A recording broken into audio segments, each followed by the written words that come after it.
महाशिवरात्रि का मतलब ज्यादातर लोग शिव पार्वती का विवाह समझते हैं, पर असल कहानी कहीं ज्यादा गहरी है। तो चलिए आज इस शक्तिशाली रात के पीछे छिपे कुछ रहस्यों को जानते हैं। ये सिर्फ एक शादी नहीं, बल्कि शिव के पहली बार साकार रूप में प्रकट होने की कहानी है। कहानी शुरू होती है ब्रह्मा और विष्णु के बीच एक बहस से कि दोनों में से कौन श्रेष्ठ है, और इस विवाद को खत्म करने के लिए शिव प्रकट हुए, एक अनंत प्रकाश स्तंभ यानी ज्योतिर्लिंग के रूप में। शिव ने एक चुनौती रखी कि जो भी इस प्रकाश स्तंभ का छोर ढूंढ लेगा वही सबसे महान माना जाएगा। विष्णु ने अपनी हार मान ली, पर ब्रह्मा ने झूठ बोला और केतकी फूल ने उनका साथ दिया। नतीजा, दोनों को श्राप मिला। यही वजह है कि आज भी शिव पूजा में केतकी का फूल और शंख चढ़ाना मना है। जिस रात शिव निराकार से साकार हुए, वही रात फाल्गुन कृष्ण चतुर्दशी को महाशिवरात्रि कहलाई। लेकिन एक और कहानी है शिव के बलिदान की, जो समुद्र मंथन से जुड़ी है। उस मंथन से निकला हलाहल विष, जो पूरी सृष्टि को नष्ट कर सकता था। सब घबरा गए।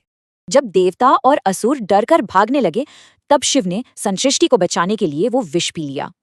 उन्होंने उस जहर को अपने गले में ही रोक लिया, जिससे उनका गला नीला पड़ गया और वो नीलकंठ कहलाए। कहते हैं उसी विष की गर्मी को शांत करने के लिए ही उन्हें जल, दूध और बेल पत्र चढ़ाए जाते हैं। और शिव सो ना जाएं, इसलिए देवताओं ने पूरी रात जागरण किया। ये भी महाशिवरात्रि का एक कारण है। जो शादी की कहानी हम सब जानते हैं, वो असल में भक्ति, तपस्या और संतुलन वापस लाने की कहानी है।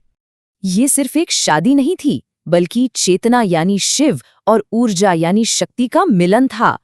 पर रहस्य सिर्फ पुरानी कथाओं में नहीं है। आज भी गिरनार में महाशिवरात्रि पर कुछ अजीब होता है। वहां मृगी कुंड में पवित्र स्नान के दौरान कुछ नागा साधु पानी में उतरते हैं और गायब हो जाते हैं।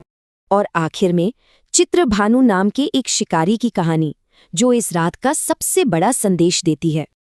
देखिए, अनजाने में ही उसने उपवास, जागरण और शिवलिंग पर बेलपत्र चढ़ाने की रस्में पूरी कर ली। और बस इसी अनजाने में की गई पूजा ने उसका जीवन बदल दिया। सोचिए कितनी शक्तिशाली है ये रात। तो महाशिवरात्रि सिर्फ एक नहीं, बल्कि प्राकट्य, बलिदान, मिलन और कृपा की रात है। तो सवाल ये उठता है कि अगर अनजाने में की गई भक्ति भी फल दे सकती है, तो सच्ची भक्ति आखिर है क्या?